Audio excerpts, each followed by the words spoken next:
Hi students, welcome back. कैसे हैं आप लोग? उम्मीद करते हैं आप लोग बहुत अच्छे होंगे। चलिए आज हम लोग velocity, uniform velocity, non uniform velocity और एवरेज वेलोसिटी पढ़ेंगे और इससे रिलेटेड न्यूमेरिकल्स भी बनाएंगे। क्लियर है? चलिए स्टार्ट करते हैं।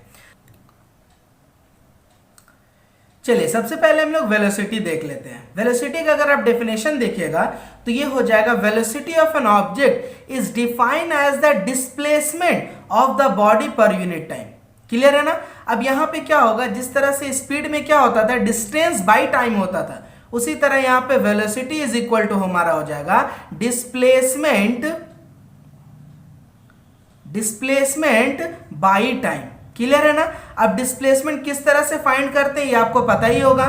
जो शॉर्टेस्ट डिस्टेंस होता है वो मेरा डिस्प्लेसमेंट होता है। जस्ट फॉर एन एग्जांपल मान लीजिए कि यहाँ पे एक बॉडी ए है, ठीक है, और यहाँ पर मान लीजिए ये पॉइंट बी है और ये पॉइंट मान लीजिए सी है। ठीक है, ये ए है और ये बी और ये सी है। मान लीजिए ए से सी तक, यानी कि अगर मान लीजिए इसका हमको डिस्प्लेसमेंट निकालना है तो इसका डिस्प्लेसमेंट क्या होगा, ये आपका स्ट्रेट पाथ होगा, यानी कि ए सी को ज्वाइन कर दीजिए, आपका क्या निकल जाएगा, डिस्प्लेसमेंट निकल जाएगा। बात समझ रहे ना? अगर डिस्टेंस बोलता तो हम लोग क्या करते हैं, A B plus B C को जोड़ देते हैं, लेकिन अगर डिस्प्लेसमेंट बोल रहा है तो हम लोग क्या करेंगे, इनिशियल पोजीशन और फाइनल पोजीशन से क्या करेंगे कि स्ट्रेट लाइन ड्रॉ कर देंगे, वो मेरा क्या निकल जाएगा, डिस्प्लेसमेंट निकल जाएगा। क्लियर है? और टाइम जितना समय लगा उससे डिवाइड कर देंगे, आपका वेलोसिटी आ जाएगा। इससे हम लोग न्यूमेरिकल्स बनाएंगे। पहले हम लोग सारा टर्म्स को समझ लेते हैं। ये समझ गए अच्छे से? चलिए ठीक है। अब देखिए यहाँ पे अगर वेलोसिटी है तो इसका मतलब ये डायरेक्शन शो करेगा। जैसे कि यहाँ पे आप देखिएगा तो ये डायरेक्शन क्या दिखा रहा है, ए टू सी, मतलब ए से सी की तरफ जा रहा। उसी तरह अगर डायरेक्शन दिखा रहा तो इसका मतलब ये कैसा क्वांटिटी होगा, वेक्टर क्वांटिटी होगा। क्लियर है? चलिए अगर हम इसका एसआई यूनिट पे बात करें तो इसका एसआई यूनिट भी क्या होता है, मीटर पर सेकेंड।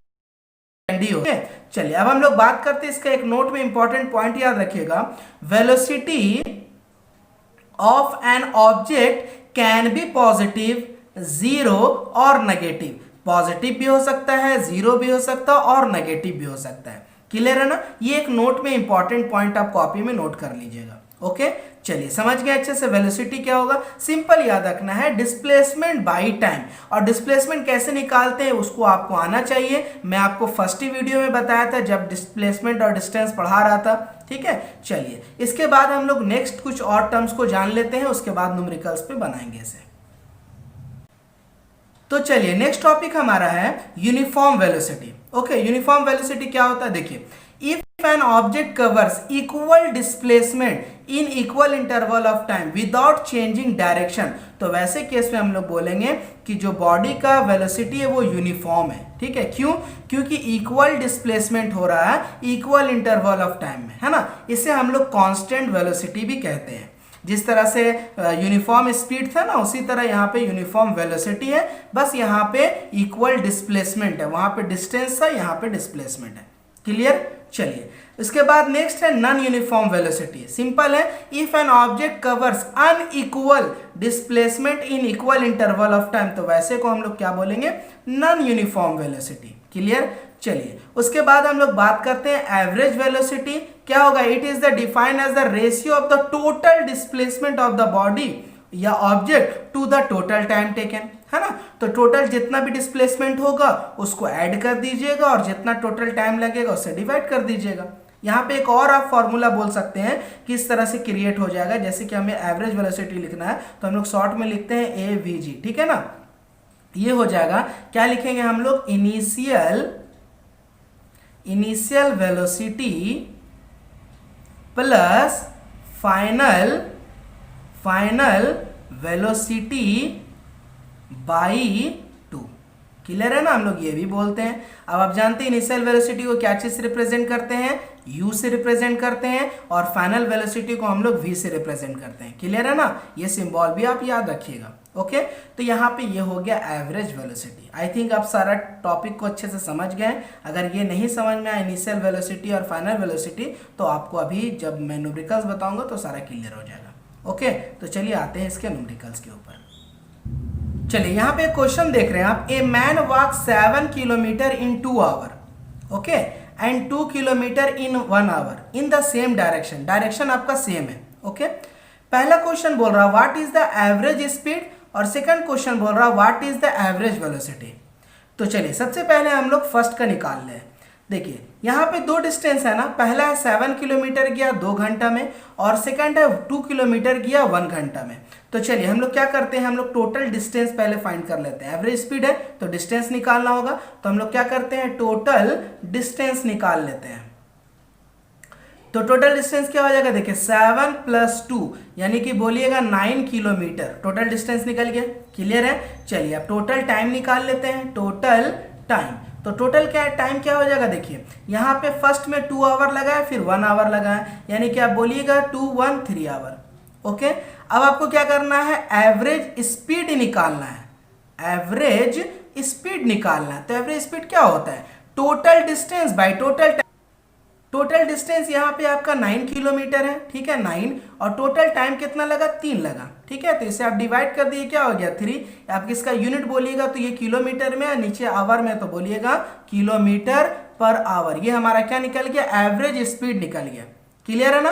अब आते हैं सेकंड पॉइंट पे, जो एवरेज वेलोसिटी निकालना है। अब देखिए यहाँ पे क्वेश्चन में क्या दिया हुआ है, मान लीजिए मैं आपको एग्जांपल से समझाता हूं। मान लीजिए ये पॉइंट ए है और ये पॉइंट क्या है, बी है, और फिर मान लीजिए ये पॉइंट क्या, मान लीजिए सी मान लीजिए। ओके, यहां से यहां तक मान लीजिए 7 किलोमीटर है और यहां से यहां तक मान लीजिए 2 किलोमीटर है, ठीक है ना।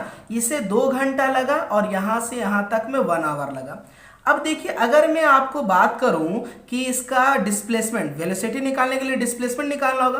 देखिए क्या ये सेम डायरेक्शन में नहीं है, दोनों डिस्टेंस है वो आपका क्या डायरेक्शन सेम है, दोनों देखिए ईस्ट की तरफ जा रहा। तो जब भी डायरेक्शन सेम होता है तो इनिशियल पोजीशन इसका यहाँ है, फाइनल पोजीशन इसका यहाँ है, तो क्या होगा, ये वाला जो डिस्टेंस होगा वही आपका क्या चीज हो जाएगा, डिस्प्लेसमेंट हो जाएगा। बात समझ रहे ना क्यों हो रहा, क्योंकि इसका जो डायरेक्शन है वो क्या है, बिल्कुल सेम डायरेक्शन में। तो इस केस में क्या होगा, आपका जो बोल सकते हैं कि जो डिस्टेंस आया वही इस केस में डिस्प्लेसमेंट भी बनेगा। यानी कि इस केस में अगर हम लोग टोटल डिस्प्लेसमेंट निकाले ना तो वो भी कितना निकलेगा, 9 किलोमीटर निकलेगा, और टाइम तो सेम ही आने वाला है, कितना है 3 आवर। क्लियर है। अगर मैं हम लोग बात करें कि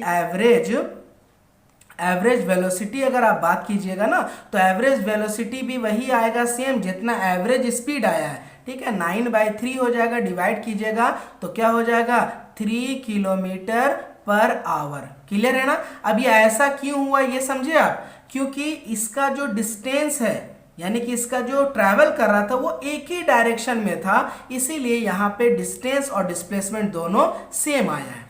ओके, चलिए एक और क्वेश्चन समझाते हैं, उससे आपका और डॉट्स क्लियर होगा।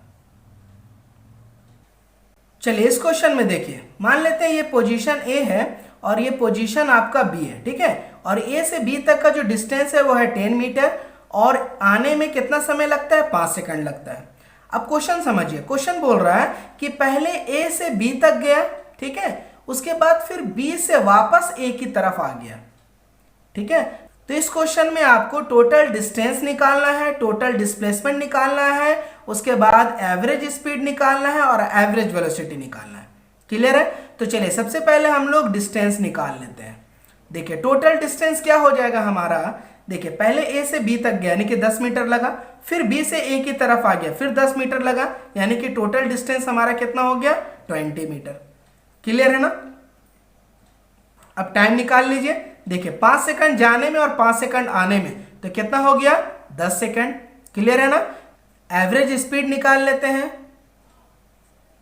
तो एवरेज स्पीड क्या होता है हमारा, total distance by total time taken. Total distance 20 meter है, टाइम कितना है मेरा, 10 सेकंड है। क्लियर है। कैंसिल कर दीजिएगा तो आ जाएगा 2 मीटर पर सेकंड। ये हमारा स्पीड निकल गया। अब हम लोग बात करते हैं डिस्प्लेसमेंट पे और एवरेज वेलोसिटी पे। देखिए बच्चों क्या हो रहा है कि पोजीशन ए से पहले बी की तरफ गया, फिर बी से ए की तरफ आ गया, तो जहां से स्टार्ट किया था बॉडी वहीं पे नहीं आ गया ना। तो इस केस में क्या हो रहा है, इनिशियल पोजीशन और फाइनल पोजीशन दोनों क्या आपका सेम है। तो जब इनिशियल पोजीशन और फाइनल पोजीशन सेम होता है तो उस केस में डिस्प्लेसमेंट क्या हो जाता है बच्चों, याद है मैं आपको बताया था जब डिस्प्लेसमेंट पढ़ा रहा था। तो इस केस में डिस्प्लेसमेंट क्या हो जाएगा, 0 हो जाएगा। क्यों, क्योंकि आप देख सकते हैं जहां से स्टार्ट कर रहा है वहीं पे आ गया, मतलब कोई भी शॉर्टेस्ट डिस्टेंस नहीं है। तो शॉर्टेस्ट डिस्टेंस नहीं है मतलब डिस्प्लेसमेंट क्या हो जाएगा, 0 हो जाएगा। आप इस तरह से इस फिगर से मदद से भी समझ सकते हैं। मान लीजिए एक सर्कल पाथ है, ए और बी है, ठीक है, मतलब पोजीशन ए से स्टार्ट किया और फिर वहीं पे आ गया, ठीक है, तो मैं उसका नाम दे दिया ए बी। ओके, तो वहीं से स्टार्ट किया और अगर वहीं पे आ गया तो उसका इनिशियल पोजीशन भी सेम और फाइनल पोजीशन भी सेम, तो इसका डिस्प्लेसमेंट क्या हो जाएगा, जीरो हो जाएगा। लेकिन अगर हम लोग डिस्टेंस बात करेंगे तो डिस्टेंस जीरो नहीं होगा, डिस्टेंस ये जो ट्रैवल किया वो जुटेगा, ठीक है ना, क्लियर है। अब देखिए अगर डिस्प्लेसमेंट जीरो हो गया तो अगर आप एवरेज वेलोसिटी निकालिएगा तो वो भी जीरो नहीं हो जाएगा, क्योंकि फॉर्मूला क्या होता है, टोटल डिस्प्लेसमेंट बाय टाइम।